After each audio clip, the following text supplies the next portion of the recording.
اچھا مشال، آپ یہ بتائیے ایک ساتھ ہی کر لوں گی کہ ہاں ہاں مشال جی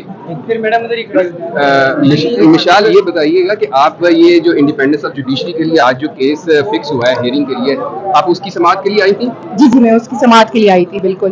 اچھا، تو یہ آپ پر یہ جو گاڑی کے حوالے سے جو ایلیگیشنز لگے تھے اور بڑی سوشل میڈیا کے اوپر ایک ہائپ کریٹ ہوئی، اس حوالے سے آپ کیا کہیں گے؟ ایک پروپیگنڈا تھا، ایک معظم پروپیگنڈا تھا جو اندر اور باہر دونوں طرف سے کرایا گیا تھا تاکہ جو ہے نا میلیفائڈ انٹینشنز تھی تاکہ مجھ پہ اسٹگما بنایا جا سکے کہ میں نے کوئی ایسی کوئی سمری موو کی ہے. نہ میں نے ایسی کوئی سمری موو کی تھی، نہ ہی میری طرف سے ایسی کوئی سمری موو ہوئی تھی، اور نہ ہی مجھے پتا تھا. اس دن آپ کی ایلیجیبلٹی کے بارے میں بھی بڑے سوالات اٹھائے گئے کہ میرٹ کیا ہے آپ کی تعیناتی کا؟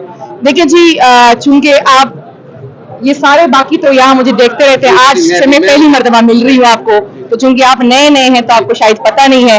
آپ اپنے باقی دوستوں سے پوچھ لیجئے گا تو وہ آپ کو بتا دیں گے کہ میری کیا ایلیجیبلٹی اور کیا نہیں ہے. آپ پر یہ بھی الزامات ہے کہ جو پارٹی کے ٹکٹ ہیں خاص طور پہ کوثر صاحب کے حوالے سے، وہ پارٹی ٹکٹ آپ کے کہنے پر دیے گئے.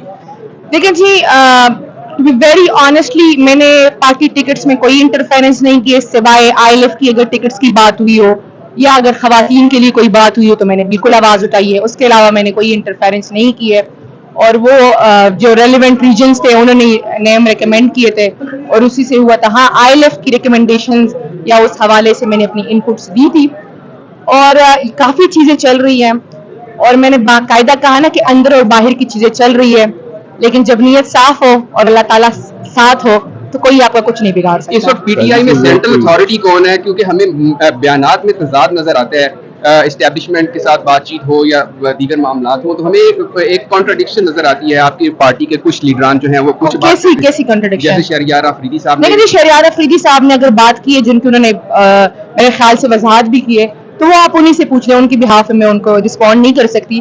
لیکن رہ گئی بات بیانات کی، تو بیان جو ہوتا ہے وہ قیدی نمبر 804 کا آتا ہے، انہی کا حکم ہوتا ہے، انہی کو ہم امپلیمنٹ کرتے ہیں. مشال یہ بتائے گا کہ مذاکرات کی بات چل رہی ہے، اسٹیبلشمنٹ سے ہوں گے یا حکومت سے ہوں گے مذاکرات؟ میں سمجھتی ہوں ذاتی طور پہ مذاکرات پاکستان کی عوام سے ہونے چاہیے، تو اس کا مطلب کے ساتھ مذاکرات اور میرے خیال سے 8 فروری کو ہم نے پاکستان کی عوام کے ساتھ مذاکرات کر لیے، اور اس لیے ہمارے جو ہے نا سر اونچے کر کے ہم آنکھوں میں آنکھیں ڈال کے بات کریں، کیونکہ ہمارا پلہ بھاری ہے. اچھا، آج کل یہ بھی تاثر دیا جا رہا ہے کہ پاکستان تحریک انصاف میں شاید انٹیلیجنس ایجنسیوں کے لوگ داخل ہو گئے ہیں، وہ پارٹی میں جیت کر آ گئے.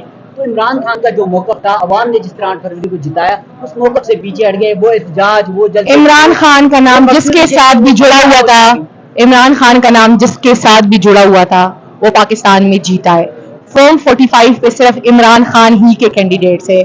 فارم 47 کی بیساکھیوں پہ کچھ لوگوں کو مسلط کیا گیا ہے، لیکن چونکہ میں نے کہا نا کہ ہمارے پیچھے پاکستان کی عوام ہے، تو ہمارا پلہ اتنا بھاری ہے کہ انشاءاللہ وہ فارم 47 ہم ریورس کرائیں گے، اور فارم 45 کی مطابق پھر فارم 49 ہوگا. جوڑ میں کیا ہوا؟ پاکستان تحریک انصاف نے جس کو